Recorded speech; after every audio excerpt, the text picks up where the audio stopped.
Hello friends, welcome back to my channel SMT from AP triple eight RK Valley. ఈ వీడియోలో నేను మీకు ఏం చెప్పబోతున్నానంటే, నిన్న ఒక న్యూస్ చూశాను ఫ్రెండ్స్. ఆ న్యూస్ ఏంటంటే 10th క్లాస్లో తేజస్విని అనే ఒక అమ్మాయికి 575 మార్కులు వచ్చాయి. అయితే first 10th class results release చేసినప్పుడైతే ఆ అమ్మాయికి అన్ని సబ్జెక్టులో కూడా 90+ వచ్చాయి. కానీ సోషల్లో మాత్రం ఆ అమ్మాయి ఫెయిల్ అయింది. 29 మార్క్స్ వచ్చాయంట. ఫెయిల్ అయింది ఆ అమ్మాయి. ఎందుకు నేను ఇలా ఫెయిల్ అయ్యాను, నేను బాగా చదివాను, బాగా రాసాను, ఎందుకు ఫెయిల్ అయ్యానని చెప్పి ఆ అమ్మాయి రీవెరిఫికేషన్ పెడితే రీవెరిఫికేషన్లో ఆ అమ్మాయికి 96 మార్క్స్ వచ్చాయంట ఫ్రెండ్స్. అయితే ఇప్పుడు మొత్తం టోటల్ మార్క్స్ మొత్తం క్యాలిక్యులేట్ చేస్తే 575 మార్క్స్ అయినాయి.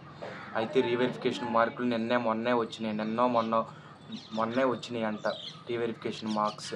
అయితే ఆ అమ్మాయి త్రిబుల్ ఐటీకి అప్లై చేసుకోవడానికి త్రిబుల్ ఐటీకి డేట్ అయితే అయిపోయింది ఫ్రెండ్స్. కానీ వాళ్ళ తల్లిదండ్రులు అయితే చాలా బాధపడుతున్నారు. వాళ్ళ తల్లిదండ్రులు ఇద్దరు కూడా పేదవాళ్ళు, కూలీనాలి చేసుకుని ఆ అమ్మాయిని చదివిస్తున్నారు. ఇప్పుడు ఆ అమ్మాయికి త్రిబుల్ ఐటీ సీట్ వచ్చే ఛాన్స్ ఉంది. 575 మార్క్స్, 575 + 24 = 599. టోటల్ 599 మార్క్స్ వచ్చాయి. ఖచ్చితంగా ఆ అమ్మాయికి 4 త్రిబుల్ ఐటీల్లో ఎక్కడో చోట ఖచ్చితంగా ఆ అమ్మాయికి సీట్ అయితే వస్తుంది ఫ్రెండ్స్. ఇప్పుడు ఆ అమ్మాయి అప్లై చేసుకోవడానికి టైం అయితే అయిపోయింది. మొన్న మే 20వ తారీఖుతోనే ఆ టైం అయిపోయింది అప్లై చేసుకోవడానికి. ఇప్పుడు ఆ అమ్మాయి అప్లై చేసుకోవడానికి ఛాన్స్ లేదు. ఇప్పుడు ఆ అమ్మాయికి 575 మార్క్స్ వచ్చి త్రిబుల్ ఐటీ సీట్ వచ్చే ఛాన్స్ ఉన్నా అప్లై చేసుకోవడానికి గడువు అయితే లేదు. పాపం మా అమ్మాయి అయితే, వాళ్ళ పేరెంట్స్ అయితే చాలా బాధపడుతున్నారు. తను కూడా చాలా బాధపడుతుందని విన్నాను న్యూస్లో. ఆ అమ్మాయి తేజస్విని, బాపట్ల దగ్గర కొల్లూరు గ్రామంలో గవర్నమెంట్ స్కూల్లో చదువుకున్న తేజస్విని సోషల్లో తగ్గినాయి అంట. నేను కూడా నా 10th క్లాస్లో నాకు కూడా సోషల్లో 88 మార్క్స్ వచ్చాయి. నాకు కూడా మార్క్స్ అయితే తగ్గాయి. లేకపోతే నాకు 98 మార్క్స్ రావాలి. కానీ నేను రీవెరిఫికేషన్ పెట్టి నాకు ఒక్క మార్క్ కూడా కలవలేదు. నాకు గనక 98 మార్క్స్ వచ్చి నేను ఈ పాటికి నూజివీడు త్రిబుల్ ఐటీలో ఉండేవాడిని. నాది అదే పరిస్థితి. ఆ అమ్మాయిని తలుచుకుని నాకు చాలా బాధేస్తుంది. పాప మా అమ్మాయికి అలా అప్లై చేసుకునే ఛాన్స్ అయితే లేదు.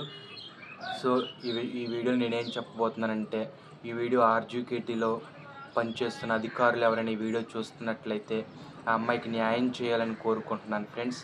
ఆ అమ్మాయికి మళ్ళీ ఇంకొకసారి అప్లై చేసుకునే అవకాశం అయితే ఆ అమ్మాయికి కల్పించాలని కోరుకుంటున్నాను. అలా ఒక 3 days అప్లై చేసుకోవడానికి మళ్ళీ ఇంకోసారి నోటిఫికేషన్ వదిలేసి ఒక 3 days కానీ 2 days కానీ నోటిఫికేషన్ వదిలితే ఆ అమ్మాయి అప్లై చేసుకుంటుంది. ఆ అమ్మాయికి యూజ్ అయ్యిద్ది అని నేను ఆ అమ్మాయికి కోసం నోటిఫికేషన్ వదలాలని నేను అడుగుతున్నాను ఫ్రెండ్స్. ఈ వీడియోని అందరికీ కూడా షేర్ చేయండి. ఈ వీడియో చూసి అధికారులు స్పందించాలి. ఆ అమ్మాయి పాపం త్రిబుల్ ఐటీలో చదువుకోవాలి. బయట చదవాలంటే కూడా చాలా డబ్బులు అవుతాయి. తల్లిదండ్రులు కట్టలేని పరిస్థితి. ఆ అమ్మాయికి ఇప్పుడు సీట్ వచ్చిద్ది. అయినప్పటికీ కూడా నోటిఫికేషన్ టైం అయితే అయిపోయింది. ఇది ఆ అమ్మాయి తప్పు కాదు. ఆ అమ్మాయి సోషల్ పేపర్ కరెక్షన్ చేసిన ఆ ఇన్విజిలేటర్ తప్పు. కరెక్షన్ చేసేవాళ్ళు కొంచెం ఒళ్ళు దగ్గర పెట్టుకుని కరెక్షన్ చేయాలి. అలా ఎలా పడితే అలా కరెక్షన్ చేస్తే బాధపడతారు. ఇప్పుడు ఆ అమ్మాయికి త్రిబుల్ ఐటీ సీట్ పోగొట్టిన వాళ్ళు అయ్యారు. కాబట్టి ఈ వీడియోని ఆర్జీకేటీ అధికారులకు షేర్ చేయండి. వారు చూసి మళ్ళీ ఇంకోసారి అప్లై చేసుకోవడానికి ఆ అమ్మాయికి అవకాశం కల్పించాలని నేనైతే కోరుకుంటున్నాను. జస్టిస్ చేస్తున్నాను. నేనైతే ఆ అమ్మాయికి న్యాయం జరగాలని కోరుకుంటున్నాను. ఆ అమ్మాయి ముందుగానే ఫెయిల్ అయిపోయినా సరే అప్లై చేసేయాల్సింది. మళ్ళీ రీవెరిఫికేషన్ మార్క్స్ వచ్చిన తర్వాత ఆ మార్క్స్ మళ్ళీ మెయిల్ పెడితే వాళ్ళు యాడ్ చేస్తారు. అలా చేయాల్సింది. కానీ ఆ అమ్మాయికి ఐడియా లేదేమో, ఎవరో చెప్పలేదేమో బహుశా. ఆ అమ్మాయికి అలా నష్టపోయింది. ఈ వీడియో ఆ అమ్మాయి కూడా చూస్తుందని అనుకుంటున్నాను. స్క్రీన్ మీద డిస్ప్లే చేస్తున్నా కదా, అదే ఆ అమ్మాయి తేజస్విని. పాపం 575 మార్క్స్ వచ్చాయి. ఖచ్చితంగా త్రిబుల్ ఐటీ సీట్ వస్తుంది. 4 నూజివీడులో కానీ, శ్రీకాకుళంలో కానీ, ఒంగోలులో కానీ, ఆర్కేవల్కి వెళ్ళి 4 త్రిబుల్ ఐటీలో ఎక్కడో చోట సీట్ వస్తుంది.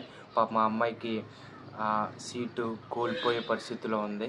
ఒకవేళ ఈ వీడియో కనుక ఆ అమ్మాయి చూస్తున్నట్లయితే ఆ అమ్మాయికి నేను చెప్పే సజెషన్ ఏంటంటే, త్రిబుల్ ఐటీ సీటు ఒకవేళ మళ్ళీ నీకు నోటిఫికేషన్ వదిలితే వెల్ అండ్ గుడ్ అప్లై చేసుకో. ఒకవేళ వదలకపోతే కనుక బయట మంచి ఇంటర్మీడియట్ కాలేజ్ చదువుకుని బాగా చదువుకో. ఐఐటీకి ప్రిపేర్ అవ్వు. జేఈ మెయిన్స్ అడ్వాన్స్ రాసి ఐఐటీకి వెళ్ళు. బాగా చదువుకో. అక్కడ ఖచ్చితంగా జాబ్ వస్తుంది నీకు. లేదంటే నువ్వు ఎంబీబీఎస్ అవ్వాలనుకుంటే బైపీసీ తీసుకుని నీట్ రాసి మంచి ఎంబీబీఎస్ డాక్టర్ అవ్వు.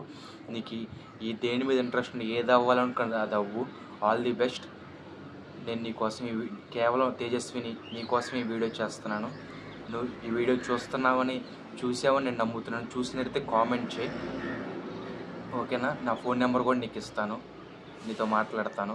ఓకే, ఈ వీడియో చూసిన వాళ్ళందరూ కూడా ఈ వీడియో అందరికీ షేర్ చేయండి. ఆ అమ్మాయికి ఎలాగైనా న్యాయం జరగాలి. ఓకే ఫ్రెండ్స్, నా వంతుగా నేనైతే ఈ వీడియో చేశాను. Thank you friends. నా ఛానల్ సబ్స్క్రైబ్ చేసుకోండి. Thank you for watching.